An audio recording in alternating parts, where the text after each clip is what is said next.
मैं शपथ लेती हूँ कि विद्यार्थी मेरा धर्म है, मानवता की सेवा करना मेरा परम लक्ष्य है। राष्ट्र की उन्नति में मैं सदैव तत्पर रहूँगी।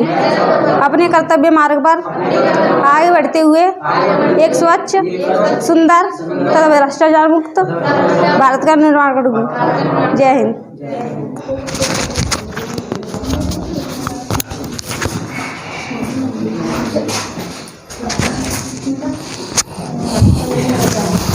गुड मॉर्निंग सभी को। आज कितनी तारीख है? 12 जनवरी। आज कुछ स्पेशल दिन है। आज कौन सा दिन है? राष्ट्रीय युवा दिवस। ठीक है, तो राष्ट्रीय युवा दिवस के उपलक्ष्य में किसके उपलक्ष्य में मनाया जाता है? स्वामी विवेकानंद की जयंती। 12 जनवरी 1863 को इनका जन्म हुआ था। तो देखिए, इनके जीवनी के बारे में हम ज़्यादा नहीं कुछ चर्चा करेंगे, लेकिन ये युवाओं के रोल मॉडल थे। स्वामी विवेकानंद जी युवाओं के रोल मॉडल थे। और इनका एक वक्तव्य था, उठित जागृत प्राप्त वरन निबोधिता, अर्थात उठो जागो और तब तक भागो जब तक लक्ष्य प्राप्त न हो जाए। तो ये इसीलिए युवाओं के दिल में बसे हुए थे, क्योंकि इनका ये वक्तव्य, ये कहानी ही थी। बहुत कम उम्र में इन्होंने बहुत कुछ पा लिया, ज्ञान प्राप्त कर लिया था। हमेशा जो है वैदिक ग्रंथों को पढ़ते रहते थे। तो अब देखो, यहाँ पर हम आपको एक उदाहरण से जो है इनकी कुछ बातों को सिद्ध करेंगे कि हम कैसे इस तरीके से, जो इन्होंने कहा था उठो जागो और तब तक भागो जब तक लक्ष्य प्राप्त न हो जाए, तो इन्होंने 3 चीज़ें बताई थी। यथार्थ जीवन की इच्छा होनी चाहिए, आजीवन उद्योग और विरामहीन साधना। अगर ये तीनों चीज़ें कोई व्यक्ति करता है तो वो अपने लक्ष्य को निश्चित प्राप्त कर लेगा। यथार्थ जीवन की इच्छा अर्थात जो वर्तमान में है। देखो, यहाँ पर अगर हमें सफल होना है, हमारी सफलता उस पर जाना है हमको, जो भी आपने लक्ष्य निर्धारित किए हैं, तो उसके लिए आपको यथार्थ जो है लक्ष्य निर्धारित होना चाहिए। यथार्थ इच्छा होनी चाहिए उस लक्ष्य को पाने के लिए। यथार्थ का मतलब जो वास्तविक हो, और वो तभी मिलेगा जब आप प्रतिदिन लक्ष्य निर्धारित करते हो। प्रतिदिन लक्ष्य को भी आप तोड़ करके निर्धारित करो। डेली का लक्ष्य अलग होना चाहिए, वीकली का लक्ष्य अलग होना चाहिए, और महीने का लक्ष्य अलग होना चाहिए, और साल का लक्ष्य अलग होना चाहिए। अर्थात जो है कम समय का लक्ष्य, मध्यम समय का लक्ष्य और लंबे समय का लक्ष्य, तभी आप जीवन में सफलता प्राप्त कर सकते हो। यथार्थ जीवन की इच्छा अर्थात आप लक्ष्य को अपने 3 भागों में निर्धारित कर सकते हो, short term, middle term, long term. ठीक है, जैसे अब उदाहरण से, जैसे आप पढ़ना है आपको, तो डेली आप निर्धारित कर लो कि इस चैप्टर को हमको पढ़ना है और समझ करके पढ़ना है, लिख करके पढ़ना है, तो ये हमारा डेली का लक्ष्य हो गया। और दूसरे दिन हमको क्या पढ़ना है, वो दूसरा लक्ष्य हो गया। अब जब एक हफ्ते का ये लक्ष्य डेली का निर्धारित हो जाए, तो हर हफ्ते हमको रिवाइज भी करना है उस चीज़ को, तो रिवीजन का लक्ष्य बना लें। और हर महीने उन सारी चीज़ों को पुनर्रिवाइज करना है, ये लक्ष्य बना लें। फिर हमारा सालों साल का जो लक्ष्य होगा वो क्या होगा, आने वाले 2-3 सालों में हमको सफलता अर्जित करनी है। क्योंकि जीवन बहुत हमको छोटा मिला है। ईश्वर ने जीवन जो प्रदान किए हैं इंसानों को, वो औसतन 70-80 वर्ष का है। इस उम्र में आपको बहुत सारा कुछ करना है, तो वो तभी करोगे जब आप अपने लक्ष्य को निर्धारित करके इन टर्म्स में, शॉर्ट टर्म, मिडिल टर्म और लॉन्ग टर्म में लक्ष्य को निर्धारित करोगे। तो आजीवन उद्योग करना पड़ेगा आपको। उद्योग मतलब कार्य करना पड़ेगा। जब तक आपका जीवन है तब तक अब ऐसा नहीं कि लक्ष्य आपको मिल गया तो आपने उद्योग बंद कर दिया। लक्ष्य पाने के बाद भी आपका उद्योग रहेगा। जैसे मुझे लक्ष्य मिल गया, मैंने सरकारी जॉब पाना था, पा लिया, लेकिन उसके बावजूद भी मेरा उद्योग क्या है, मैं यहाँ जो कर्म कर रहा हूँ ये मेरा उद्योग है कि नहीं है। तो लक्ष्य जब आपको मिल जाएगा तो भी आपको आजीवन उद्योग करना पड़ेगा। और विरामहीन साधना की बात की है। विरामहीन साधना ऐसी करनी होगी जिसमें निरंतरता हो, जिसमें रुकावट ना हो, निरंतरता हो। और साधना से ही जो है लक्ष्य प्राप्त होता है। साधना कैसे होगा, जब हम प्रतिदिन अपने लक्ष्य पर नज़र गड़ाए रखेंगे। जो है बगुले की भांति, जिस तरीके से बगुला जो है मछली पे जो है एकाग्रचित्त होकर के जो है जल में से मछली को पकड़ लेता है, उस तरीके से एकाग्रचित्त होकर के हमको लक्ष्य पे नज़र गड़ाए रखना होगा, तभी साधना हमारी सफल होगी और हम अपने लक्ष्य को प्राप्त कर सकते हैं। और इसका बहुत बड़ा उदाहरण युवाओं के लिए एक नाम था सफ़िन हसन, आपने नाम सुना होगा, सफ़िन हसन, जो यंगेस्ट आईपीएस ऑफिसर बना, जो यंगेस्ट आईपीएस ऑफिसर बना। प्रथम अटेम्प्ट में इसने जो है अपने लक्ष्य को भेदा। और पता है इसके जीवन में बहुत सारी कठिनाइयाँ आई थी। जब ये मेंस लिखने जा रहा था तो इसका एक्सीडेंट हो गया। ये तो अच्छा रहा कि जिस हाथ से लिखता था वो हाथ सही सलामत था, दूसरा हाथ जो है इसका फ्रैक्चर हो गया था। अगर बहाना करता मेंस नहीं लिख पाता। अस्पताल में महीने भर एडमिट रहा और वहाँ से सीधे गया मेंस का पेपर लिखने। और जब इंटरव्यू देने जाना था तो वायरल बीमारी हो गई और फिर अस्पताल में अपने गांव चला गया दिल्ली से, फिर वापस जा कर के एडमिट रहा। 4 दिन पहले आता है, इंटरव्यू से पहले 4 दिन दिल्ली पहुंचता है किसी तरीके से, और इंटरव्यू में उसको सर्वाधिक नंबर मिलते हैं। अगर वो सोच लेता कि मेंस का रिजल्ट आने के बाद जो बच्चे सेलेक्ट हुए थे मेंस इंटरव्यू के लिए, अगर उनसे तुलना करता कि वो तो शुरू से 1-1.5 महीने से तैयारी कर रहे हैं और मेरे पास मात्र 3-4 दिन का समय है, तो मैं कैसे कर पाऊँगा, तो वहीं पर उसका मॉरल डाउन हो जाता। लेकिन उसने साधना, निरंतरता, इन सारी चीज़ों को और लक्ष्य पर निगाह गड़ाए रखना, बहानेबाजी कुछ नहीं की और लक्ष्य को अपना भेदा। यंगेस्ट आईपीएस अधिकारी, आज उसके जो है जलवे हैं। बहुत गरीब परिवार से था सफ़िन हसन, ठीक है। तो ऐसे कोई भी कर सकता है, कोई भी लक्ष्य आप साधो।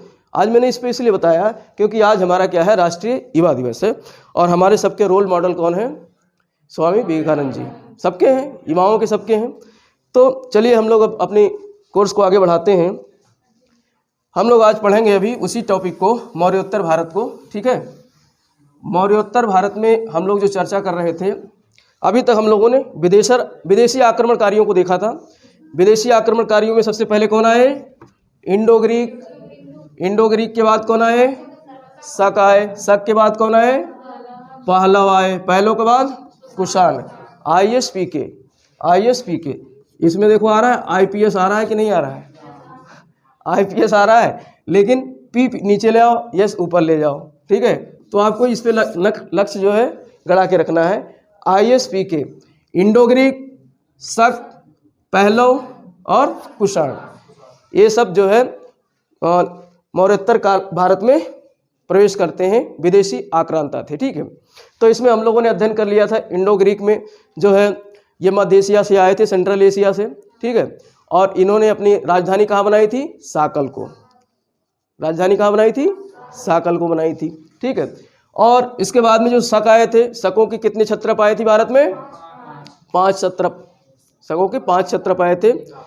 हाँ, एक जो है 2 क्षत्रप कहाँ थे, उत्तरी भारत में, और 2 क्षत्रप कहाँ थे, पश्चिमी भारत में, और एक अफगानिस्तान में। इस तरीके से 5 क्षत्रप थे।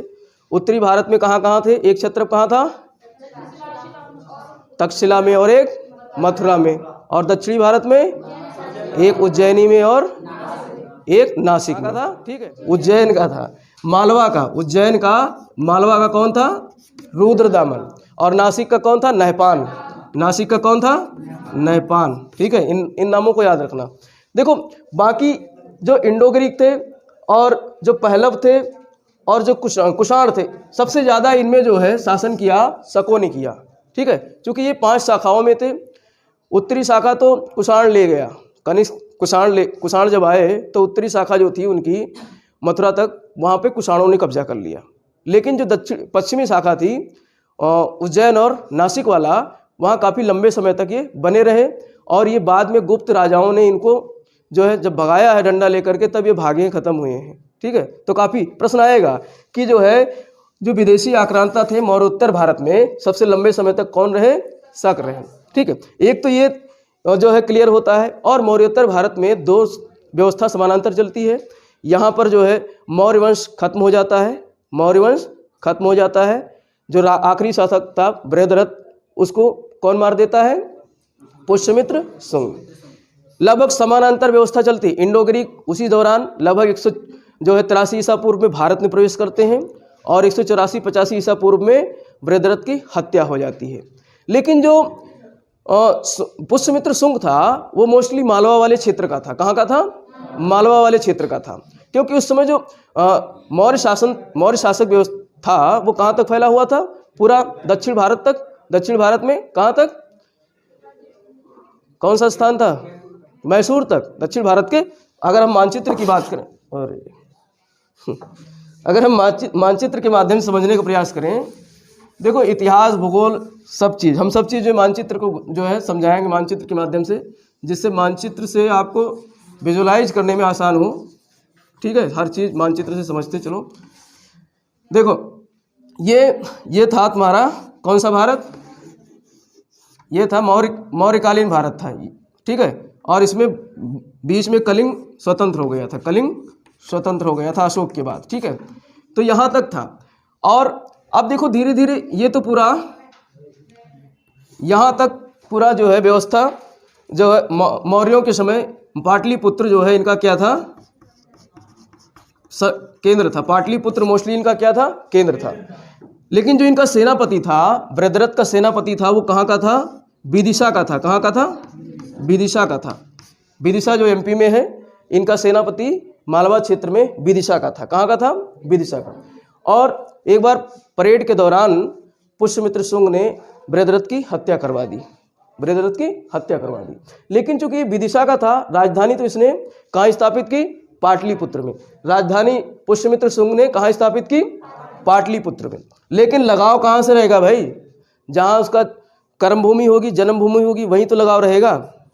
तो अब धीरे धीरे देखते हैं मौर्य के बाद जो है शासन सत्ता भारत का दक्षिण की तरफ स्थानांतरित होगी। दक्षिण की तरफ स्थानांतरित होती चली जाएगी मौर्य के बाद। मौर्यों ने तो पाटलिपुत्र को अपना सेंटर माना।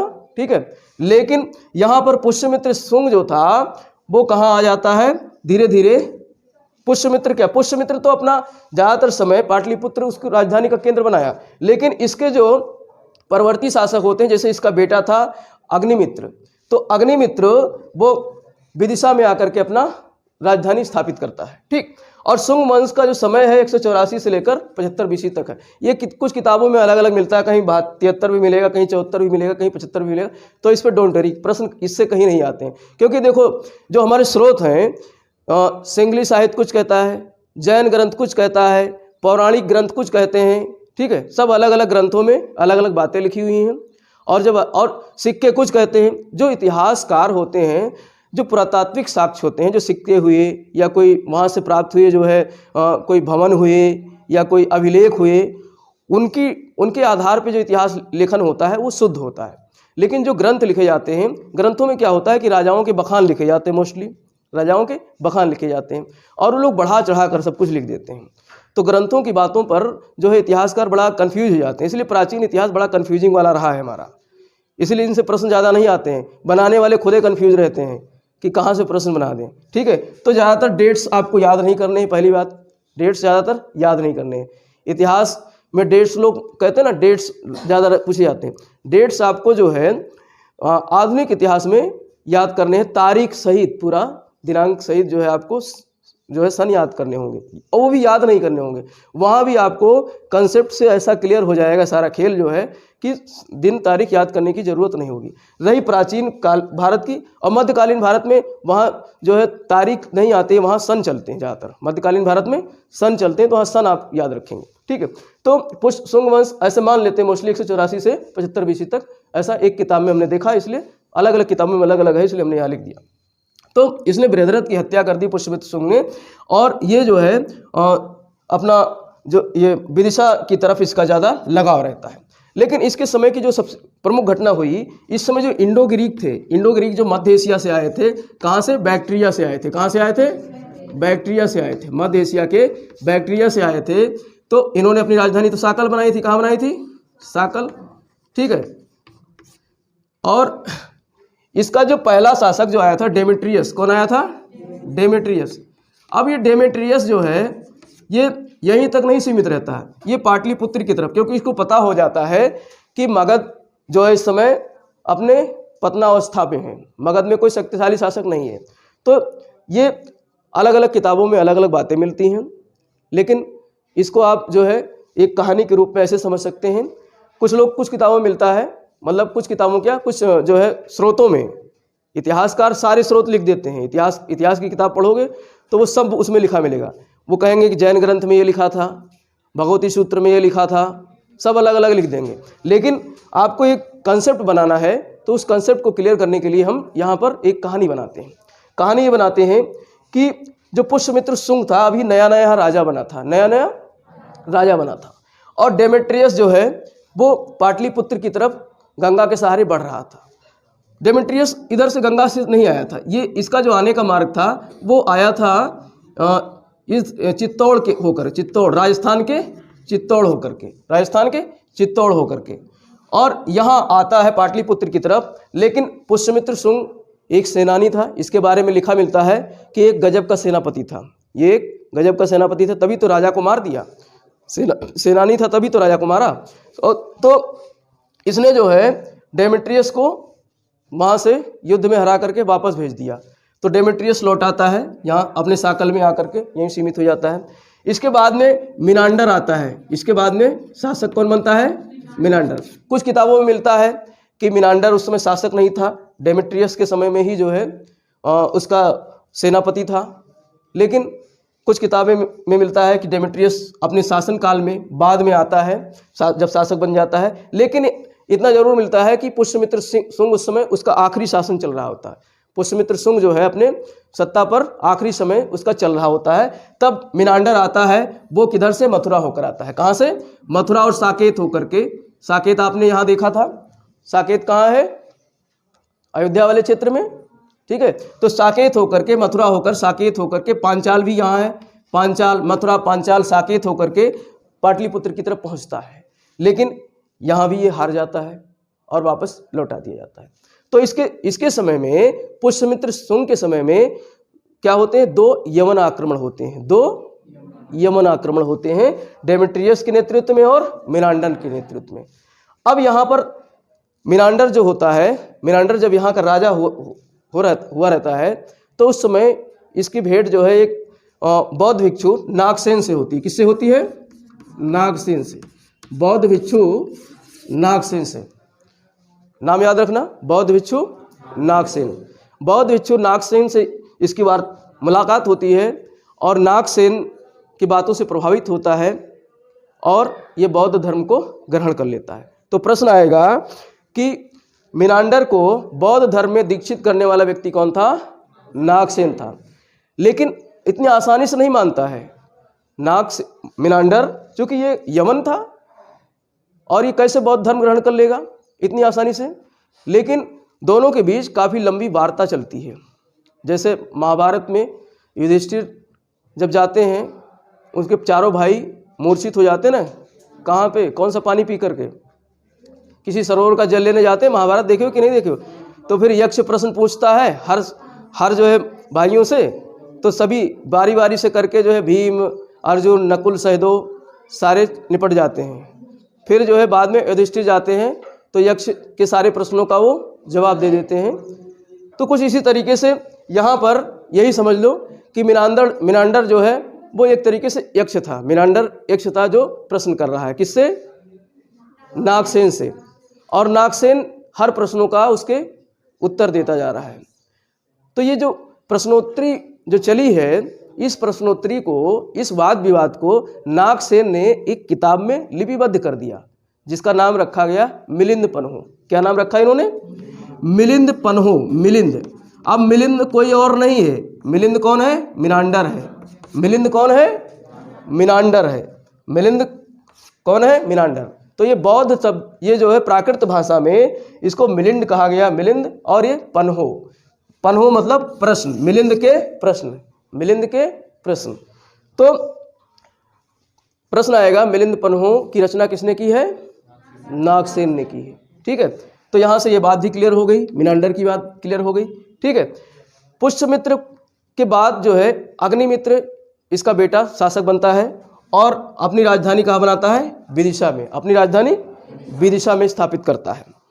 विदिशा के पास में ही इधर ही मालवा था, इधर ही मालवा था, ठीक है। तो इसको मालव देव कहा गया, मालव देश कहा गया, मालवा, मालव देश, मालवा वाला क्षेत्र मालव देश। मालव देश की एक राजकुमारी थी, मालव देश की एक राजकुमारी थी मालविका। क्या नाम था? मालविका।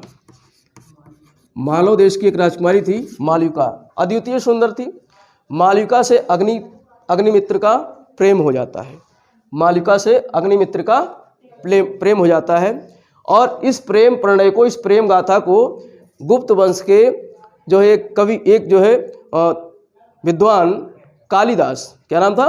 कालिदास। कालिदास का नाम तो सुनते ही रहते हो। उन्होंने एक किताब लिखी है, एक नाटक लिखी है, मालविकाग्नि मित्र। मालविकाग्नि मित्र, मालविकाग्नि मित्र बाद में लिखा गया है गुप्त के समय में, ठीक है। लेकिन वो कहानी कहाँ से बनती है? विदिशा और मालव देश से। विदिशा और मालव देश। विदिशा का राजा अग्निमित्र और मालव देश की राजकुमारी मालविका के प्रेम कहानी को लिखा किसने? कालिदास ने। बहुत अच्छी तरीके से लिखा है। वो नाटक के रूप में है। किस रूप में है? नाटक के रूप में, संस्कृत भाषा में लिखा है। मैं कल चेक कर रहा था, ऑनलाइन मंगा सकते हो, ठीक है। उस नाटक को मंगा करके पढ़ सकते हो। कालिदास ने जो है जो लिखा था, हिंदी में, संस्कृत का अनुवाद हिंदी में कर दिया गया, हिंदी में मिल जाएगी किताब, ठीक है।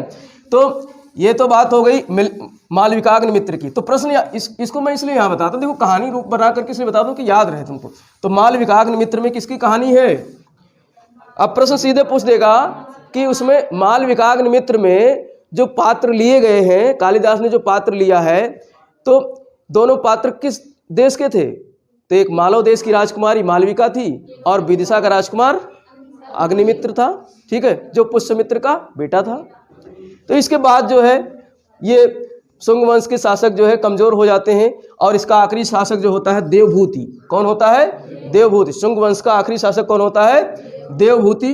तो देवभूति को मार करके, भूति ऐसे लिखा जाएगा, देवभूति को मार करके वासुदेव ने एक नए वंश की स्थापना की। कौन से?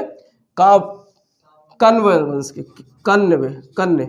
कण्व लिखा जाएगा, यहाँ गलत लिखा है, कण्व वंश की, हाँ, कण्व वंश की स्थापना की। कण्व वंश की स्थापना की किसने? वासुदेव ने। तो प्रश्न आएगा कण्व वंश की स्थापना किसने की थी? वासुदेव ने। वसुदेव या वासुदेव, ठीक है, उसमें कोई दिक्कत नहीं है। वसुदेव या वासुदेव ने कण्व वंश की स्थापना की। लगभग 75 बीसी से 30 बीसी तक बहुत छोटा कार्यकाल रहता है कण्व वंश का, क्योंकि इसमें 4 ही राजा होते हैं, 4 ही शासक होते हैं, जिसमें आपको वासुदेव जो संस्थापक, इसका नाम याद रखना, और इसका आखिरी शासक था सुशर्मा। कौन था? सुशर्मा। तो सुशर्मा, अभी इसमें ज़्यादा कुछ कार्य हुए नहीं कण्व वंश में, ठीक है। और इसकी राजधानी कहाँ थी? इसकी राजधानी भी कहाँ थी? विदिशा में थी। इसकी भी राजधानी कहाँ थी? विदिशा में थी। कण्व वंश की राजधानी भी कहाँ थी? विदिशा थी। क्योंकि अब देखो, जो मौर्यों के बाद जो भारत का राजनीतिक इतिहास है कुछ दक्षिण की तरफ खिसकता जा रहा है, दक्षिण की तरफ खिसकता जा रहा है। पहले जो है मौर्य पाटलिपुत्र तक थे, पटना तक थे, फिर पटना से खिसकते खिसकते कहाँ चले आए? विदिशा आ गए। पटना से खिसकते खिसकते विदिशा की तरफ आ गए, यानी कि एमपी वाला क्षेत्र चल रहा है। पहले बिहार में थे, बिहार इनका सेंटर था ना, बिहार, पाटलिपुत्र कहाँ है? बिहार में। और फिर बिहार से खिसक करके पटना, मालव देश, यानी कहाँ आ गए? विदिशा की तरफ आ गए। विदिशा यहाँ पर है मध्य प्रदेश में, और यहाँ पाटलिपुत्र था, इधर खिसक गई, ठीक है। तो अब ये जो वासुदेव था, ये भी एक इसका क्या था, जो है एक मंत्री था, अमात्य था। क्या था इसका? अमात्य था। देवभूति का अमात्य था, देवभूति का अमात्य था। और अमात्य ने ही इसकी हत्या करके कण्व वंश की, वासुदेव कण्व नाम था इसका, और इसने कण्व वंश की स्थापना कर दी। फिर इसमें कोई ज़्यादा कार्य नहीं हुआ, तो इसके बारे में ज़्यादा कुछ हम नहीं पढ़ते हैं। तो शुंग वंश, कण्व वंश निपट गया। अब आगे आता है सातवाहन वंश। कौन सा? सातवाहन वंश, ठीक है। सातवाहन वंश, इन तीनों वंशों में सातवाहन वंश सबसे लंबे समय तक इसका शासनकाल रहा है। 30 ईसा पूर्व से लेकर के 250 एडी तक, 250 एडी, कहीं कहीं 300 एडी तक पहुंच जाता है धीरे धीरे करके ऐसे। तो लगभग 3 साढ़े 3 दशक तक जो है, दशक नहीं शताब्दी, यानी 300 साढ़े 300 वर्षों तक इसका शासन रहता है सातवाहनों का। और ये अब देखो यहाँ पर, अब ये जो सत्ता थी दक्षिण की तरफ खिसक जाती है। ये इस तरीके से सातवाहन इस तरीके से यहाँ शासन करते हैं, ऐसे इनका जो क्षेत्र था यहाँ आ जाता है सातवाहन का। सातवाहन यहाँ आ जाते हैं, ठीक है। अब ये विदिशा में जो बैठा था देवभूति, वो कौन? सुशर्मा। सुशर्मा को कौन मारता है? सिमुक। सिमुक जो है, हाँ, सिमुक ने जो सुशर्मा था कण्व वंश का आखिरी शासक, उसको मार करके कौन से वंश की स्थापना की? सातवाहन वंश की। अब यहाँ से खिसक करके यहाँ पहुँचा मध्य प्रदेश में, मध्य प्रदेश से खिसक करके महाराष्ट्र और आंध्र प्रदेश में पहुँच गया। तो ये जो सिमुक था ये आंध्र भ्रातीय था, आंध्र भ्रातीय इसको कहा गया, आंध्र भ्रात या भ्रातीय, ठीक है। तो आंध्र भ्रात का मतलब होता है आंध्र भाई, भ्रात भाई कहते हैं दक्षिण भारत की भाषा में, तमिल तेलुगु की भाषा में भ्रात मतलब भाई होता है। तो आंध्र भाई, इसीलिए सातवाहन वंश को आंध्र सातवाहन कहा गया है। क्या कहा गया है? आंध्र सातवाहन, ठीक है। तो सातवाहन वंश को आंध्र सातवाहन इसीलिए कहा गया है। और जो सिमुक था ये रहने वाला था आपका अमरावती का। कहाँ का? अमरावती का। अमरावती के आसपास का क्षेत्र जो है यहाँ का रहने वाला था। और अमरावती कहाँ है? आंध्र प्रदेश में है। एक अमरावती महाराष्ट्र में भी है, ठीक है। तो वहाँ के अमरावती नहीं, आंध्र प्रदेश वाले, जो अभी आंध्र प्रदेश की राजधानी बनेगी। क्या बनेगी? राजधानी। आंध्र प्रदेश की अमरावती बन रही है, क्योंकि आंध्र प्रदेश से कौन सा राज्य अलग हो गया है? तेलंगाना 2014 में। और तेलंगाना की राजधानी क्या बन गई? हैदराबाद, ठीक है। और पहले हैदराबाद राजधानी हुआ करती थी आंध्र प्रदेश की, जब तेलंगाना इसी में शामिल था। लेकिन अब इसके अलग हो जाने के कारण अमरावती आंध्र प्रदेश की राजधानी बनने वाली है, ठीक। तो अमरावती में रहता था कौन? सिमुक। तो इसने अपनी प्रारंभिक राजधानी कहाँ स्थापित की? अमरावती में। तो प्रश्न बनेगा सातवाहनों की प्रारंभिक राजधानी कहाँ थी? अमरावती में। कहाँ थी?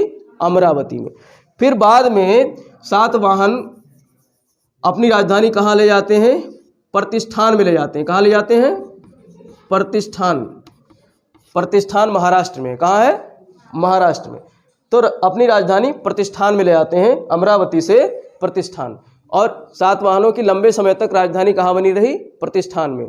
कई बार प्रश्न आया है, एक ही देगा ऑप्शन में, या तो प्रारंभिक राजधानी दे देगा या देगा सातवाहनों की राजधानी कहाँ रही, तो खाली अमरावती दे देगा और अन्य नाम दे देंगे, ठीक है। या फिर खाली प्रतिष्ठान दे देगा या प्रारंभिक राजधानी पूछ लेगा।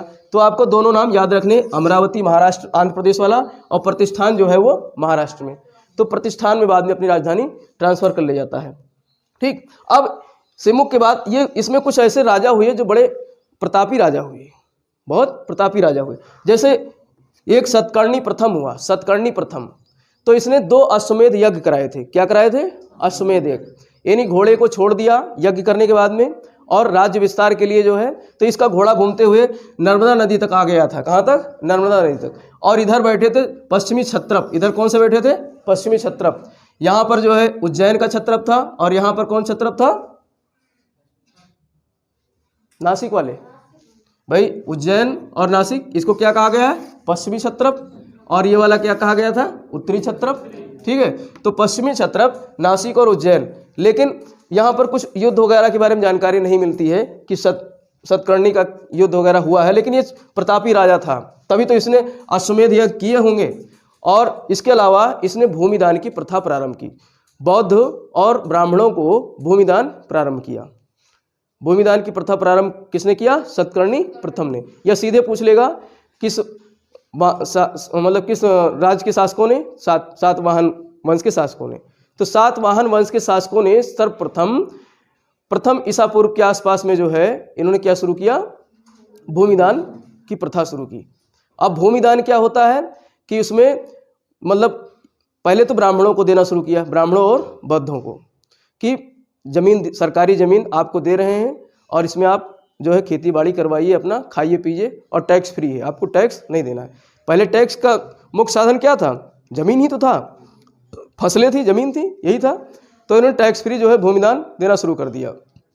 धीरे धीरे ये व्यवस्था जो है कुषाणों ने प्रारंभ कर दी। धीरे धीरे व्यवस्था कुषाणों ने भी प्रारंभ कर दी। अब ये व्यवस्था सिर्फ बौद्ध और ब्राह्मण व्यक्तियों को ही नहीं दी जा रही थी, बल्कि अब किसको दिए जाने लगी? जो राजकीय अधिकारी थे, उनको भी दिया जाने लगा। वेतन के बदले इन्होंने भूमिदान देना शुरू कर दिया कि वेतन नगद नहीं देंगे, क्या देंगे, जमीन देंगे। अब जमीन देते गए तो जमीन तो सीमित है भाई, जमीन तो सीमित है। तो बाद में अब इसी प्रथा को अक्षय निवि प्रथा कहते हैं। क्या कहते हैं? अक्षय निवि प्रथा। इसी प्रथा को क्या कहते हैं? अक्षय निवि प्रथा। अक्षय मतलब जिसका क्षय ना हो, अक्षय मतलब जिसका क्षय न हो, और निवि का मतलब जो निवि एक तरीके से जो है उसके लिए, वैसे तो निवि जो है निचले वस्त्र के लिए इस्तेमाल किया गया है। हम लोगों ने वहाँ पढ़ा था, निवि वस्त्र था ना, कहाँ पर? वैदिक ग्रंथ, धर्म वैदिक साहित्य में। और अक्षय का मतलब होता है जिसका क्षय न हो, लेकिन ये जमीन के लिए हुआ है। तो मतलब जो क्षय न हो, जिसका क्षय न हो, अर्थात उनसे टैक्स नहीं लेना है, उनसे टैक्स नहीं लेना है किसी भी प्रकार से। तो ये अक्षय निवि प्रथा प्रारंभ करने वाले कौन थे? सातवाहन थे। कौन थे? सातवाहन थे। और ये संबंधित किससे है? भूमिदान से संबंधित है। किससे संबंधित है? भूमिदान से संबंधित है। और भूमिदान इसलिए दी जाने लगी बाद में कि हमको नगद वेतन देना ना पड़े, चाहे वो कोई सेना का कर्मचारी हो, चाहे वो बड़े बड़े जो है अधिकारी हों, सबको वेतन किस रूप में दिया जाने लगा? भूमि के रूप में। तो जब भूमि के रूप में वेतन देते चले जाएंगे तो बड़े बड़े लैंडलॉर्ड हो जाएंगे ना। अब यहाँ पर बाद में गुप्तों के समय में ये देखने को मिलता है कि राजाओं से भी बड़े बड़े सेठ जो है जमींदार पैदा हो गए, जिनको सामंत कहा गया। क्या कहा गया? सामंत। तो आने वाले समय में, गुप्तों के समय में, सामंतों का एक बड़ा इतिहास रहता है। सामंतवादी व्यवस्था जो कहा नहीं जाता है, तो सामंत का प्रारंभ सातवाहनों ने शुरू कर दिया था। इन्हीं के बदौलत सामंतवादी व्यवस्था आती है बाद में, और मध्यकाल में बनी रहती है ये। इसको बहुत लोग अपनाते हैं जो भूमिदान वाला, कि मतलब जमीन देते रहें। भाई देखो, आज तो हमारे पास मुद्रा है लेन देन के लिए, लेकिन इस समय और सातवाहनों ने जो है, इन्होंने सबसे पहले जो है जो सिक्का जारी किया था वो शीशे का सिक्का था। तो प्रश्न आता है, शीशे का सिक्का जारी करने वाला पहला शासक वंश कौन था? सातवाहन वंश। शीशे का सिक्का जारी करने वाला सातवाहन वंश था। सबसे पहला वंश कौन था? सातवाहन था। तो अब शीशे के अलावा जो है ये लोग सोने चांदी, लेकिन सातवाहन सोने के सिक्के नहीं जारी करते हैं। पोटीन है और चांदी है और शीशा है, इनके सिक्के सातवाहन जारी करते हैं। तो ये याद रखना। एक बार प्रश्न भी आया था कि क्या सातवाहनों ने सोने के सिक्के जारी किए थे? सोने के नहीं जारी किए थे। किस किस के? शीशे के, पोटीन के और चांदी वगैरह के। ठीक। और इस समय सिक्के जो है वो ढाले जाते थे। सिक्के क्या किए जाते थे? ढाले जाते थे। और इसके पहले सिक्के जो है वो चादरों से काट करके बनाए जाते थे, और उसमें जो है ठप्पा लगाया जाता था। क्या लगाया जाता था? ठप्पा। दबाव डाल करके मोहर लगाते थे, और जब उस पर मोहर पड़ती थी टिन पे, उस पर जो है चादर पे, तो वो आहत हो जाती थी। क्या हो जाती थी? आहत। आहत मतलब चोट लगना। तो इसीलिए इसके पहले वाले सिक्कों को क्या कहा गया है? आहत मुद्रा कहा गया है। मौर्य वगैरह के समय में आहत सिक्के जारी होते थे। कौन से? आहत सिक्के। आहत मतलब जिसको चोट लगी हो। आहत मतलब क्या होता है? जिसको चोट लगी हो, और उस पर अपना निशान वगैरह छापने के लिए राजा वगैरह क्या करते थे? बहुत तेजी से ठप्पा मारते थे, और तब उस पर एक निशान उभर जाता था या गड्ढा हो जाता था, बन जाता था। तो इसीलिए ऐसे मुद्राओं को क्या कहा गया है? आहत मुद्रा। लेकिन ये मौर्योत्तर से पहले का था। अब जो है सिक्के ढाले जाते थे, उनको पिघला करके और ढाला जाने लगा था। तो ये मौर्योत्तर काल में सिक्कों की ढलाई शुरू होती है। ठीक है। तो इस तरीके से सातवाहन में हम लोग सतकर्णी को देख लिया। यहाँ पर भूमिदान प्रथा शुरू किया। और इसके बारे में जानकारी कहाँ से मिलती है? तो एक नानाघाट का अभिलेख है। इसकी पत्नी का नाम था नागनिका। सतकर्णी फर्स्ट की पत्नी का नाम था नागनिका, जो रानी थी इसकी। और नागनिका ने एक नानाघाट का अभिलेख लिखाया था। उसमें ये बातें लिखाई थी कि हमारे पति ने 2 अश्वमेध यज्ञ किए थे और भूमिदान शुरू किया था। तो इसकी जानकारी हमको कहाँ से मिलती है? नानाघाट के अभिलेख से। तो प्रश्न आएगा, नानाघाट का अभिलेख किसकी जानकारी मिलती है? तो या तो सातवाहन पूछ लेगा या फिर राजा का नाम पूछ लेगा। इतना गहराई से नहीं पूछता है। सातवाहन याद रखो। नानाघाट का अभिलेख किससे संबंधित है? सातवाहन से संबंधित है। ठीक है। अभी बाद में भूल जाओगे, मुझे पता है। अभी तो यहाँ सब कुछ खोल करके बता रहे हैं तो याद है, लेकिन बाद में भूल जाओगे। ठीक। लेकिन मैंने व्यवस्था शुरू कर दी तुम लोगों के लिए। नोट्स इसका बन गया है। ठीक है। मैं डाल दूंगा वीडियो के साथ ही जो है PDF डाल दूंगा उसमें, तो आप देख लेना। और कोशिश करूंगा समराइज भी डालूं। वैसे 7-8 पेज का ज़्यादा लंबा तैयार हो गया, 10-12 पेज तैयार हो गए, क्योंकि बैठ गए लिखने तो सारी फैक्ट्स दिमाग में आते गए, लिखते चले गए, तो काफ़ी लंबा हो गया है। ठीक है। तो अब इसके बाद में आता है हाल। इसके बाद में आता है हाल। ये बहुत विद्वान था। ये क्या था? विद्वान था। तो सातवाहन वंश का अगला शासक जो हाल था, ये अपनी विद्वता के लिए जाना जाता था। ये किसके लिए जाना जाता था? विद्वता के लिए। तो इसने जो है हाल ने गाथा सप्तशती नामक एक किताब लिखी है। गाथा सप्तशती, क्या लिखा है? गाथा सप्तशती। गाथा सप्तशती किसने लिखी है? हाल ने लिखी है। और हाल, ये सीधे सीधे प्रश्न आ जाता है कि हाल जो है सातवाहन वंश का राजा था और इसने कौन सी किताब लिखी है? गाथा सप्तशती। ठीक है, तो ये याद रखना है। और इसके समय में कुछ विद्वान, जब विद्वान स्वयं था तो विद्वानों को आश्रय भी देता था अपने दरबार में। तो विद्वानों को एक कातंत्र का जो है लेखक था, उसको अपने यहाँ सर्ववर्मन, कातंत्र का लेखक। कातंत्र जो है संस्कृत व्याकरण था। कातंत्र जो है संस्कृत व्याकरण था और उसका लेखक कौन था? सर्ववर्मन। तो सर्ववर्मन को जो है इसने, हाल ने अपने दरबार में क्या किया था? संरक्षण प्रदान किया था, क्योंकि खुद कवि था, खुद लेखक था। ठीक है, तो ज़्यादा कुछ इसके बारे में नहीं है। और एक जीपीएस ग्लोबल पोजिशनिंग सिस्टम है, यहाँ जीपीएस लिख रखा है। जीपीएस का मतलब होता है गौतमी पुत्र सतकर्णी। गौतमी पुत्र शॉर्ट फॉर्म में हमने लिख दिया है जीपीएस, गौतमी पुत्र सतकर्णी। ये सातवाहन वंश का सबसे महान शासक था। सबसे ज़्यादा महान, सबसे जो है वीर शासक कौन था? गौतमी पुत्र सतकर्णी। इसी की मूवी मैंने बताया था देखने के लिए, आज देख लेना। ठीक है, गौतमी पुत्र सातकर्णी साउथ इंडिया की मूवी है। गौतमी पुत्र इसी के नाम पर बनाई गई है, गौतमी पुत्र सातकर्णी। इसमें नहपान के साथ युद्ध दिखाया गया है। नहपान के साथ युद्ध दिखाया गया है। और नहपान जो है कहाँ का शासक था? तो ये जो है नासिक का क्या था? क्षत्रप शासक था। नासिक का क्षत्रप शासक था नहपान। ये है इंडिया। और यहाँ पर ये पूरा आपका आंध्र है। ये पूरा क्या है? आंध्र है। यहीं पर क्या है? नासिक। ठीक है, तो नासिक, और यहाँ पर है इसका प्रतिष्ठान। यहाँ पर इसकी राजधानी क्या है? प्रतिष्ठान। तो नासिक के जो क्षत्रप था, नासिक का क्षत्रप था, क्या नाम था उसका? नहपान। नहपान भी अपने आप में काफ़ी वीर था। नहपान भी अपने आप में काफ़ी वीर था।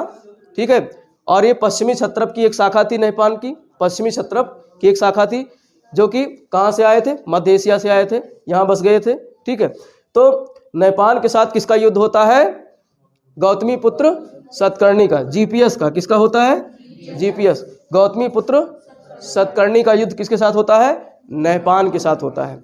और नहपान, इसमें उसकी हार होती है। नहपान की क्या होती है? हार होती है। ठीक है, और इसको जो है गौतमी पुत्र सतकर्णी को अद्वितीय ब्राह्मण कहा गया है, अर्थात ब्राह्मणों का ये संरक्षक था। ब्राह्मणों का ये संरक्षक था। ठीक है, तो इसीलिए इसको अद्वितीय ब्राह्मण कहा गया है। किसको कहा गया है?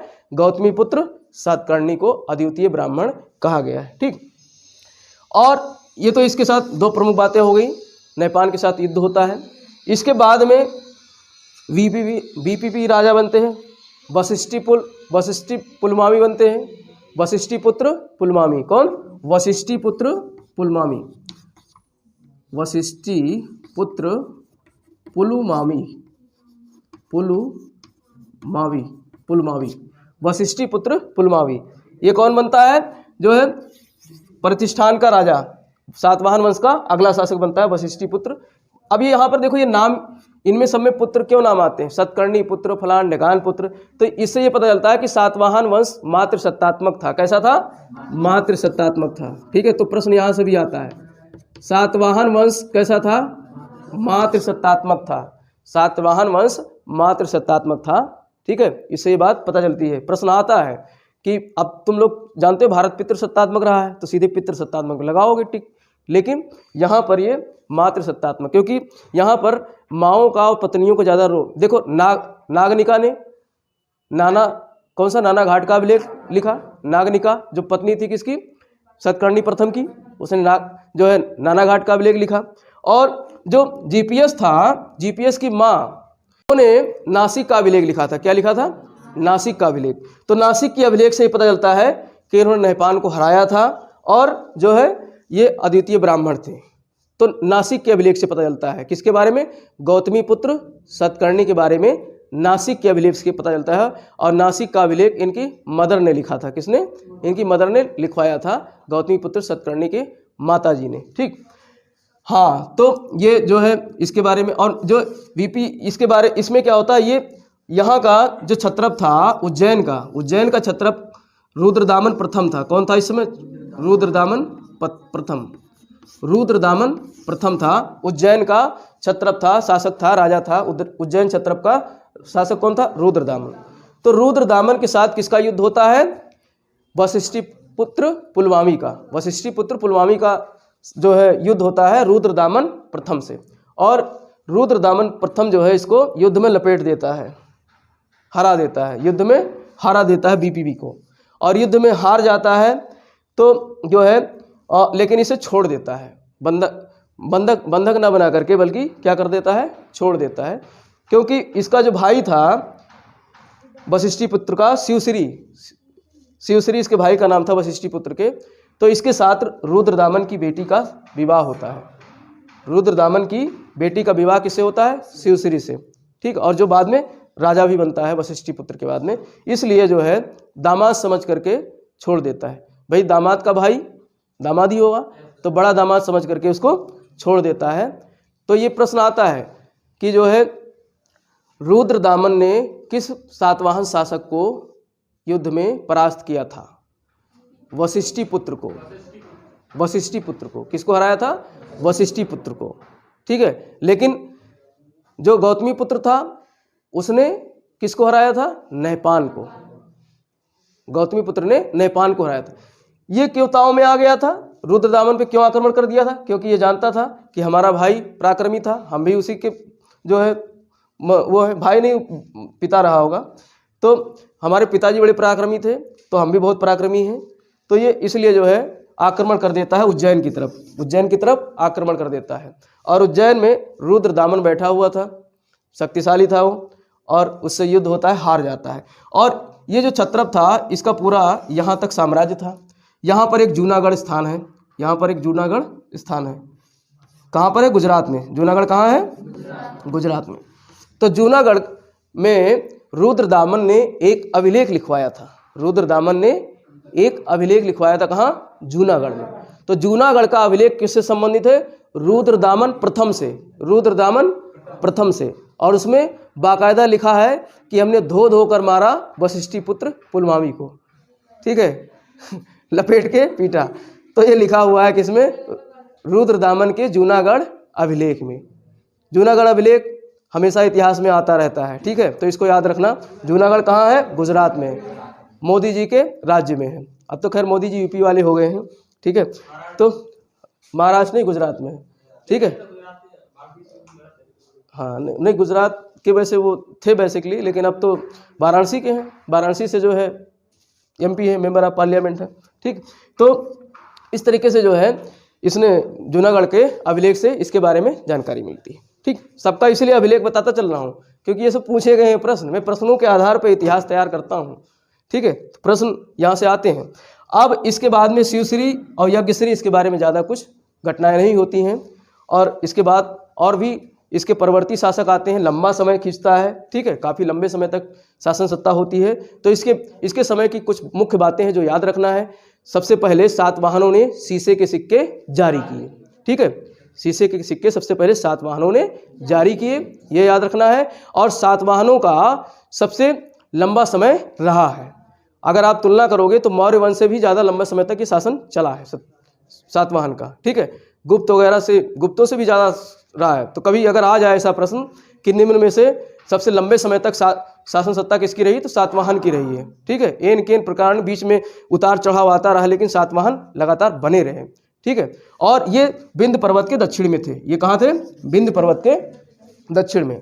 तो प्रश्न आता है, विंध्य पर्वत के दक्षिण में शक्तिशाली शासक वंश कौन था? सातवाहन वंश था। विंध्य पर्वत के दक्षिण में दो शासन थे, एक कलिंग था और एक सातवाहन था। कलिंग के बारे में थोड़ा सा अभी चर्चा करेंगे हम लोग। एक कलिंग था, ये भी विंध्य पर्वत के दक्षिण में था, क्योंकि मगध के अपकर्ष के बाद, मगध जब खत्म हो गया तो फिर सत्ता कहाँ स्थानांतरित हो जाती है? धीरे धीरे दक्षिण में। पहले मालवा वाले क्षेत्र में जाती है, मालवा उज्जैन वाले क्षेत्र में, फिर सातवाहन के समय में कहाँ चली जाती है? दक्षिण में, जो महाराष्ट्र और आंध्र प्रदेश का क्षेत्र है, वहाँ जाकर के जो है चली जाती है। और यहाँ पर जो कलिंग था, कलिंग अशोक के बाद ही जो है स्वतंत्र हो जाता है। कलिंग अशोक के बाद में ही, अशोक के 232 ईसा पूर्व में अशोक की मृत्यु होती है। उसके बाद में जो है ये क्या हो स्वतंत्र हो जाता है, कलिंग स्वतंत्र हो जाता है। और कलिंग पर जो है कौन सा वंश आता है? चेदी वंश। कलिंग पर चेदी वंश शासन करते हैं। इसके बाद में स्वतंत्र होने के बाद में, अशोक से स्वतंत्र होने के बाद में, अब चेदी कौन थे? यहाँ पर महाजनपद था, एक चेदी महाजनपद था। कहाँ पर था? बुंदेलखंड वाले क्षेत्र में। भूल गए? जो आधुनिक बुंदेलखंड वाला क्षेत्र है, ये वाला क्षेत्र है, यहाँ पर चेदी महाजनपद थे। और चेदी महाजनपद की राजधानी क्या थी? सुक्तमती, सुक्तिमती या सुक्तुमती, दोनों नाम चलेगा, ठीक है। तो वो राजधानी किसकी थी? चेदी की थी। और चेद की ही एक शाखा कहाँ चली जाती है? कलिंग में। कहाँ चली जाती है? कलिंग में। और कलिंग में एक कलिंग नगर की स्थापना करता है खारवेल। कौन करता है? खारवेल। तो बाकी तो यहाँ के राजा जो थे वो इतने महान नहीं थे, लेकिन खारवेल जो था वो काफ़ी महान शासक था। तो कलिंग का सबसे महान शासक कौन था? खारवेल था, ठीक है। और खारवेल ने भी भाई उस समय हर राजा कुछ ना कुछ लेख अभिलेख लिखवाया करता था। तो इसने भी उदयगिरी की पहाड़ी में एक हाथी गुम्फा अभिलेख लिखा। पहाड़ी काट करके हाथी जितना विशालकाय अभिलेख बनवाया, तो उसको क्या नाम रखा गया? हाथी गुम्फा अभिलेख। उदयगिरी की पहाड़ी जो भुवनेश्वर के आसपास है, उड़ीसा के भुवनेश्वर, क्योंकि ये उड़ीसा वाला क्षेत्र है। कलिंग वाला क्षेत्र कहाँ है? उड़ीसा वाला। सबसे पहले महापद्म नंद ने जीता था। सबसे पहले किसने जीता था? महापद्म नंद ने कलिंग को जीता था। फिर उसके बाद में कलिंग स्वतंत्र हो गया था, ठीक है।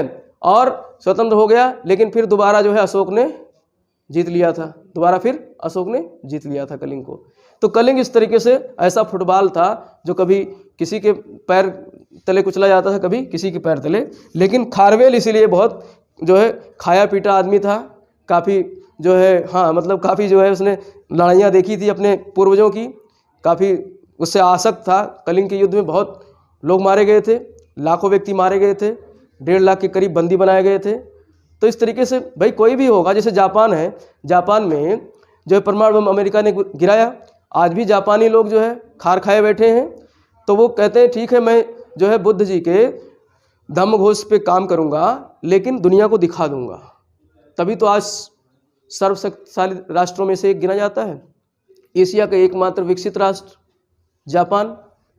और जो है बच्चा जो है वहाँ इलेक्ट्रॉनिक सामान बनाता है, पढ़ाई के साथ साथ में इलेक्ट्रॉनिक सामान सब बनाते हैं वहाँ के बच्चे। कोई घड़ी बना रहा है, कोई मोबाइल बना रहा है, कोई कुछ बना रहा है, ठीक है। वहाँ की शिक्षा व्यवस्था बहुत अच्छी है। वही शिक्षा व्यवस्था 2020 वाली हमारे यहाँ शिक्षा व्यवस्था में लाने का प्रावधान किया जा रहा है, लेकिन उसमें बहुत सारी खामियां हैं। मैंने काफ़ी अध्ययन किया उस पर, मैंने वीडियो भी बनाया था, भारत की शिक्षा व्यवस्था जो नई आई है उस पर, ठीक है।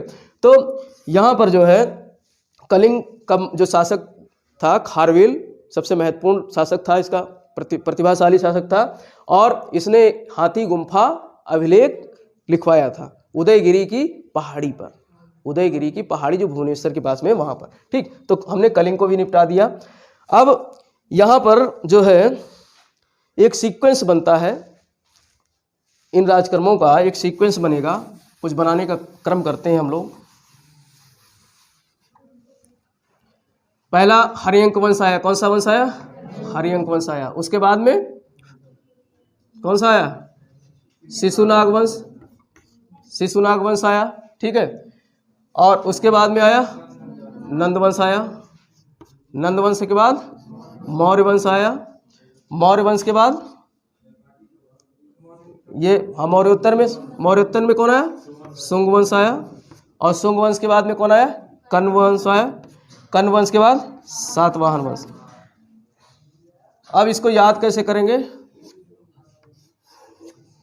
हसीन मसूक्सा, हसीन मसूक्सा, ये सीरियल से याद हो जाएगा। हसीन मसूक्सा, हरियंक वंश, शिशुनाग वंश, नंद वंश, मौर्य वंश, शुंग वंश, कण्व वंश, सातवाहन वंश।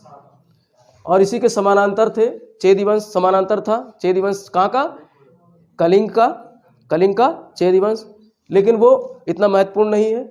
ये सब जो है मगध के परिवर्ती शासक थे, जो परिवर्ती राजवंश थे, जो धीरे धीरे उत्तर से दक्षिण की तरफ खिसकते जा रहे हैं। देखो इसी क्रम में ये खिसकते गए। पहले ये जो है पश्चिम से पूरब की तरफ खिसकते गए, पहले ये पश्चिम से पूरब की तरफ खिसकते गए, फिर पूरब से दक्षिण की तरफ खिसकते गए।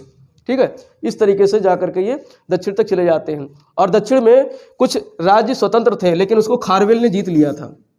खारवेल अपने हाथी गुम्फा अभिलेख में लिखता है कि हमने यहाँ पर चेर, केरल के पास में कौन थे? चेर थे, केरल के पास में चेर थे। ये हमेशा स्वतंत्र रहे हैं। इनको हम लोग जो है संगम साहित्य में पढ़ते हैं। संगम वंश आता है जिसमें इनको पढ़ा जाता है। तीनों जो है चेर था, और इधर पांड्य था। इधर कौन था?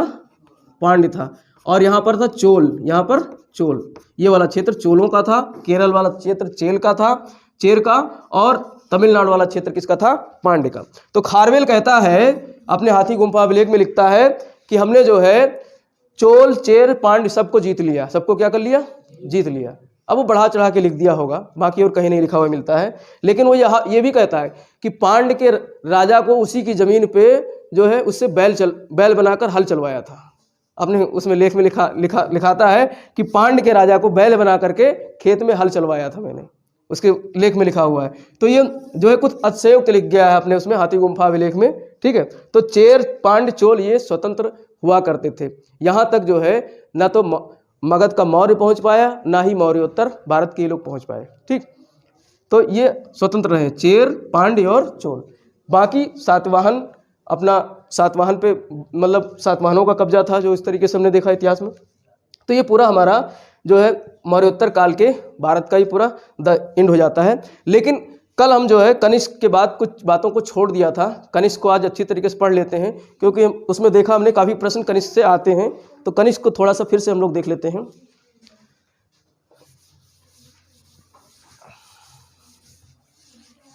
कनिष्क किस वंश का शासक था? कुषाण वंश का। ठीक है, और कुषाण वंश की शाखा कहाँ से आती है? ये भी विदेशी थे। कनिष्क भारत का थोड़े नहीं था, भारत में पैदा हुआ होगा, लेकिन इसके बाप दादा कहाँ से आए थे? पश्चिमी चीन से आए थे। ये वाला क्षेत्र पश्चिमी चीन। ठीक है, तो प्रश्न यहाँ से एक बार आया है कि कुषाण कहाँ के थे? चीन के थे, पश्चिमी चीन के थे। और ये किस उससे थे? यूची कबीले थे। किस कबीले से थे? यूची कबीले से थे। ठीक है, और इन्होंने जो है किनको रौंदते हुए भारत में प्रवेश किया? जितने पहले के थे, इंडो ग्रीक, शक, पहलो, सबको रौंदते हुए भारत में प्रवेश किया। यहाँ पे भाई शक क्षत्रप था उत्तर भारत का।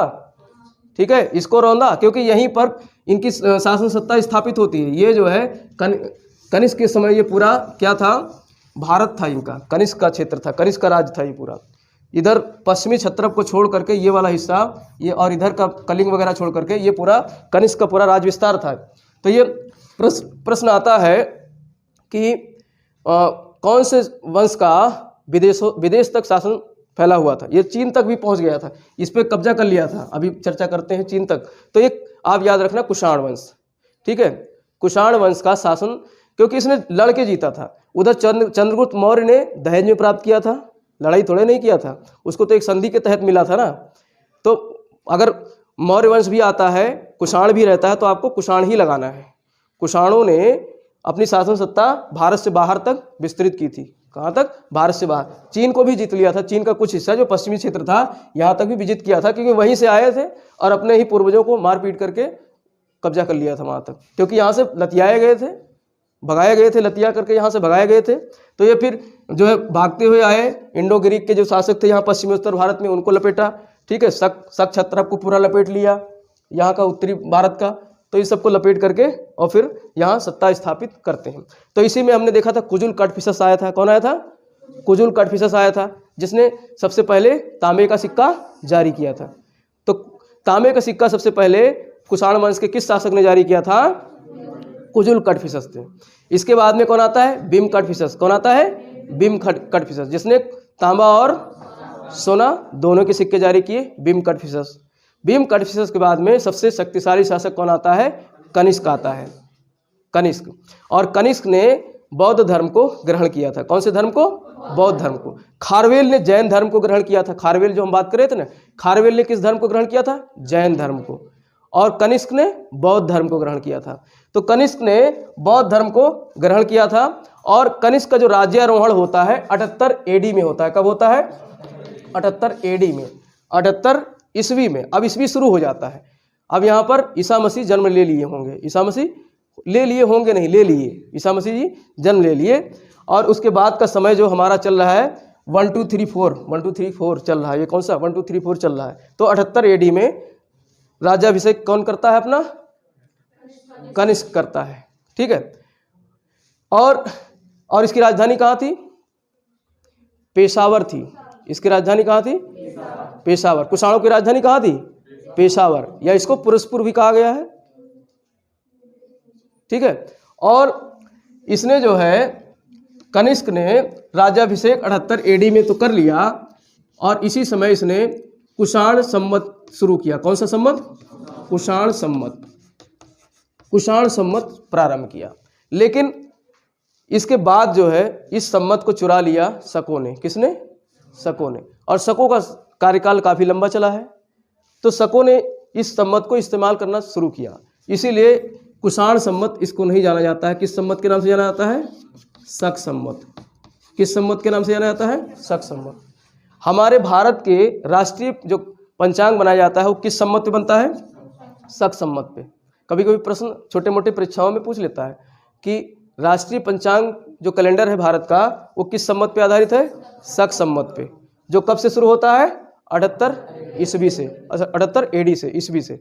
ठीक है। और शक संवत को जारी किसने किया था? कनिष्क ने। ये नहीं पूछेगा क्योंकि इसमें बड़ा विवाद है। उधर जो है शक कहते हैं, शक जो क्षत्रप वाले थे वो कहते हैं कि विक्रमादित्य जो था, विक्रमादित्य इसने एक संवत जारी किया था, विक्रम संवत। कौन सा? विक्रम संवत। विक्रमादित्य ने 57 ईसा पूर्व में कौन सा संवत जारी किया था? विक्रम संवत। दोनों संवत याद रखना, शक संवत और विक्रम संवत। यहाँ से कई प्रश्न आए हैं। तो विक्रम संवत 57 ईसा पूर्व में किसने जारी किया था? राजा विक्रमादित्य। वही विक्रम बेताल वाली कहानी जो आपने पढ़ी होगी। ठीक है, वही राजा। और एक तख्त था इसका, एक सिंहासन था, सिंहासन 32 नाम से ना, इसी का तो था। तो विक्रमादित्य ने एक कैलेंडर जारी किया था विक्रम संवत। तो इसने कहा, शकों ने कहा कि हमने जो है अब इसमें 57 में 78 जोड़ो तो कितना हो जाएगा? 7 7 14 1 15 7 5 12 1 13 135। इन्होंने कहा कि हमने 135 विक्रम संवत में विक्रमादित्य के परवर्ती शासक को हराया युद्ध में। शकों ने कहा कि हमने विक्रम संवत के अनुसार 135 विक्रम में हमने हराया किसको? विक्रमादित्य के एक शासक को। तो इसीलिए 78 ईस्वी में जो संवत शुरू हुआ वो हमारा है। किसका है? शक का है। प्रश्न उसमें नहीं आता किसने जारी किया, लेकिन अगर शक आ गया है तो आप शक लगाना, क्योंकि इसका नाम ही शक संवत है। लेकिन कुषाण वंश का शासक जो कनिष्क था उसने 78 एडी में अपना राज्यारोहण किया। तो बहुत सारे इतिहासकार कहते हैं कि कनिष्क ने इसका प्रारंभ किया था और ज़्यादा प्रयोग किसने किया है? शकों ने। इसलिए इसको शक संवत कहा गया। विक्रम संवत नेपाल यूज करता है, विक्रमी संवत जो है आज नेपाल यूज करता है, और भारत जो है शक संवत यूज करता है। अपने मतलब वैसे राजकीय एक कैलेंडर जारी करता है, लेकिन हम लोग ग्रेगोरियन कैलेंडर का यूज करते हैं। जैसे आज कितनी तारीख है? 12 जनवरी 2022। तो 12 जनवरी 2022 किस कैलेंडर पे है? ग्रेगोरियन कैलेंडर पे। किस कैलेंडर पे? ग्रेगोरियन। क्योंकि इसमें कोई दिक्कत नहीं है, ये संख्या चल रही पूरे अंतर्राष्ट्रीय स्तर पे इसका यूज किया गया है। और ग्रेगोरियन कैलेंडर को जारी किया था पॉप ग्रेगोरी ने। किसने?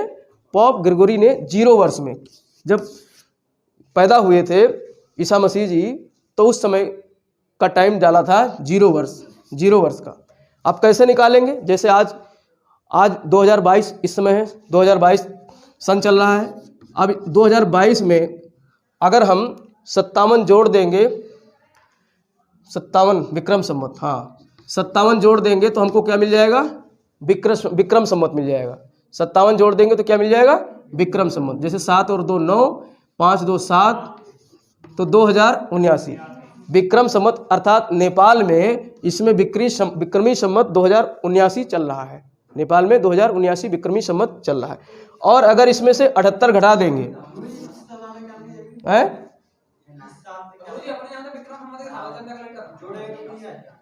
जो चैत्र शुरू होता है, चैत्र का महीना, वो जो है शक संवत से शुरू होता है। ठीक है, देख लेना फिर से।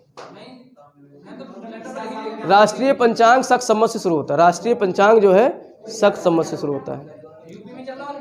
नहीं, यूपी नहीं, भारत की बात कर रहा हूँ मैं। राष्ट्रीय पंचांग अब वो ज़्यादातर उत्तरी भारत में ही है। ठीक है, तो है हाँ, कितना हो जाएगा? अरे 21 कहाँ से हो जाएगा? 7 2 9 5 2 7। अरे ये धन है, ये धन का चिन्ह है। 57 जोड़ रहे हैं। अरे दिमाग से बैठो ना, 57 जोड़ रहा हूँ। 57 किस लिए जोड़ रहा हूँ? 57 में विक्रम संवत था। थोड़ा इसको क्लियर समझो, इसको क्लियर समझो। यहाँ से प्रश्न निकालने के लिए आता है, प्रश्न निकालने के लिए आता है। आप देख लेना आज जा करके। देखो यहाँ क्या है? विक्रम संवत। यहाँ क्या है? विक्रम संवत। कब शुरू हुआ? 57 BC में। और ये है ग्रेगोरियन कैलेंडर। ये है ग्रेगोरियन कैलेंडर जो हम यूज करते हैं, अंग्रेज कैलेंडर। ये क्या है? 0 वर्ष में। ये कितने वर्ष में शुरू हुआ? 0 वर्ष में। और दूसरा है शक संवत। दूसरा क्या है? शक संवत। ये शुरू हुआ 78 AD में। 78 एमिनो डोमिनी। AD का मतलब होता है अमीनो डोमिनी, यानी ईश्वर का वर्ष। अमीनो डोमिनी ईसा मसीह की बात का समय अमीनो डोमिनी ईश्वर के लिए दिया गया है, तो इसको अमीनो डोमिनी कहते हैं AD को। या अब इसको बोलते हैं कॉमन ईरा, CE बोलते हैं। अब चूंकि जो है अब लोग साम्राज्यवाद का समय खत्म हो गया है। साम्राज्यवादी देशों में BC और AD चलती थी, लेकिन साम्राज्यवाद खत्म हो गया तो पहले BC को BCE मतलब पहले BC कहते थे, अब इसको BCE पढ़ा जाता है। BC मतलब बिफोर कॉमन ईरा। BCE का मतलब बिफोर कॉमन ईरा और CE का मतलब कॉमन ईरा। AD जो है उसको CE बोला जाता है, कॉमन ईरा। तो शक संवत हमारा बाद में आया है। ग्रेगोरियन कैलेंडर से पहले विक्रम संवत था जो 75 BC में था। अब जब इसमें जोड़ोगे 57 जोड़ोगे तभी तो वर्तमान निकलेगा। ठीक है, और शक संवत से घटाओगे क्योंकि ये कम हो रहा है, शक संवत बाद में शुरू हुआ है, तो वर्तमान में से घटाओगे तो वर्तमान 2022 है। 2022 में से 78 घटाओगे तो कितना आएगा? 12 से 8 गई 4 और 11 से 7 गई कितना है? 4 और यहाँ 19 बचा। तो 1944 हमारा क्या आएगा? शक संवत आएगा। 1944 हमारा शक संवत आएगा। ठीक है, तो इस तरीके से जो है ये प्रश्न आ जाता है कभी कभी, इसलिए मैंने इसको अलग से बता दिया। कल मैं एक प्रश्न दूंगा कि मतलब इतने वर्ष में विक्रम संवत निकालो और शक संवत निकालो। ठीक है, बड़ा कन्फ्यूजन रहता है इसमें जोड़ने घटाने का, लेकिन ये पहले है तो इसको जोड़ेंगे, ये बाद में है तो इसको घटाएंगे। इतना ध्यान रखो। बीच में ग्रेगोरियन कैलेंडर को रखना, उसमें से जो है इतना जोड़ना है और ये घटाना है, बस इतना ध्यान रखना। तो कनिष्क की बात कर रहे थे, तो कनिष्क ने राज्यारोहण किया 78 ईस्वी में। कब किया? 78 ईस्वी में। और इसके ये प्रतापी शासक था। कनिष्क जो है प्रतापी शासक था।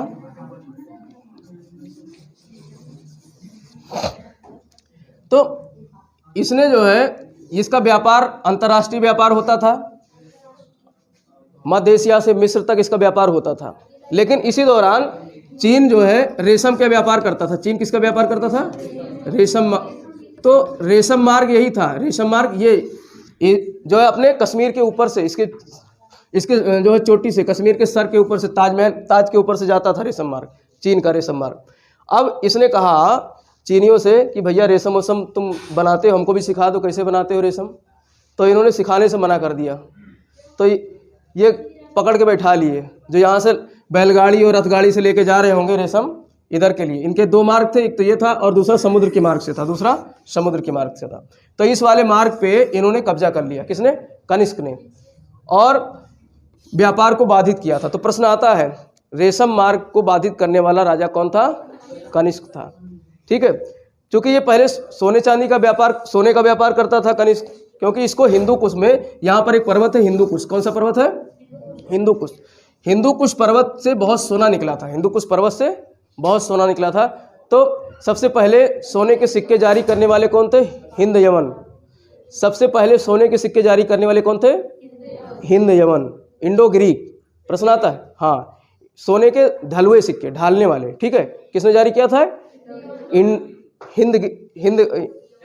हिंद यमन। हाँ, और उसके बाद में सर्वाधिक शुद्ध सोने के सिक्के जारी किए कुषाणों ने, शुद्ध सोने 124 ग्रेन के, 124 ग्रेन के ये सर्वाधिक शुद्ध सोना माना जाता है। और इसको किसने जारी किया? कुषाणों ने। अब देखो कारण क्या था, हिंदू कुश पर्वत के आसपास बहुत सोना मिला था, हिंदू कुश पर्वत के आसपास बहुत सोना मिला था, तो यहाँ से सोना निकाल कर खूब सिक्का उक्का जारी किए और विदेश में इसका व्यापार भी किए सोने का। सोने की तमाम वस्तुएं सब कुछ बना बना कर बेचते थे, लोग आभूषण खरीदते थे। लेकिन जब रेशम का जो है वो चीन से रेशम का व्यापार होने लगा तो ये सब सोना खरीदना बंद कर दिए, मिस्र वाले और जो है यूनान वाले रेशम के कपड़े पहनने लगे, जो गाउन वाउन देखते नहीं, रेशम के गाउन जिसको वो एक लबादा ओढ़े रहते हैं, ठीक है, आप देख लें हाँ उसका कनिष्क का चित्र देखना आज निकाल करके, तो कनिष्क भी गाउन पहना हुआ है, कनिष्क हाँ गाउन पहना है ना पूरा, हाँ तो ये रेशम का गाउन है पूरा। तो इस तरीके से गाउन इसको बोलते हैं, हाँ क्या क्या कहते हैं इसको है? अरे पूरा एक है, गाउन ही बोलते हैं, पूरा एक ही है, ठीक है। तो ये हाँ तो रेशम वाले मार्ग पे कब्जा कर लिया था। और इसके अलावा कनिष्क के समय कनिष्क जो है अपने इसके दरबार में चरक हुआ करता था। कुछ विद्वान इसके दरबार में थे, कौन कौन से थे? चरक संहिता किसने लिखा है? चरक ने। चरक संहिता में 600 से अधिक औषधियों के बारे में लिखा है चरक ने। और ये आज जो डॉक्टर होते हैं उनको शपथ दिलाई जाती है चरक संहिता की, ठीक है, कि हम जो है। और उसने ये भी बात लिखी है कि डॉक्टर्स को, जो वैद्य हैं, पहले डॉक्टर नहीं कहते थे, वैद्य कहते थे, जो वैद्य हैं वो जो है अपनी पेशा को ईमानदारी से करेंगे, तो इस चीज़ की शपथ दिलाई जाती है, ठीक है। तो चरक संहिता लिखने वाला व्यक्ति इसी के दरबार में रहता था, किसके? कनिष्क के दरबार में। और इसके अलावा अश्वघोष और जो है नागार्जुन भी रहता था, नागार्जुन, जिसको सापेक्षता का सिद्धांत दिया है भारत में। और सापेक्षता का सिद्धांत किसका है? आइंस्टीन का है, शायद आइंस्टीन का है ना। तो भारत का आइंस्टीन नागार्जुन को कहा गया है, भारत का आइंस्टीन किसको कहा गया है? नागार्जुन को। इसने सापेक्षता, शून्यवाद, सापेक्षतावाद, इसका सिद्धांत दिया था किसने? नागार्जुन ने। तो नागार्जुन जैसे विद्वान, और इसके अलावा पार्स भी एक विद्वान था। पार्स जो है दार्शनिक हुआ करता था, जैसे अरस्तु वगैरह थे, इस टाइप का दार्शनिक पार्स था। किसके दरबार में रहता था? कनिष्क के दरबार में। पार्स के कहने पर ही जो है कनिष्क ने कुंडलवन में चौथी बौद्ध संगीत का आयोजन किया था। प्रथम सदी ईस्वी में कुंडलवन में चौथी बौद्ध संगीत का आयोजन किसने किया था? कनिष्क ने किया था। किसके कहने पर? पार्स के, क्योंकि ये सब इसी कब्जे में था ना। तो यहाँ पर था कुंडलवन, कश्मीर में कुंडलवन यहाँ था। और कुंडलवन बहुत बढ़िया था, खूब अच्छी तरीके से यहाँ पर जो है जलवायु थी। तो यहाँ पर इसने गर्मियों में किया होगा। तो कुंडलवन ने चौथी बौद्ध संगीत का आयोजन किया था। और इसके दरबार में तो ये सब विद्वान थे, अश्वघोष, पार्स, चरक और नागार्जुन, ठीक है, और वसुमित्र, ये सब इसके दरबार के अच्छे खासे विद्वान व्यक्ति थे। तो इस तरीके से कनिष्क का ये पूरा जो है यहाँ पर DNA हो जाता है, ठीक है। अब हम लोग जो है ये पूरा हमारा मौर्योत्तर भारत खत्म हो गया है।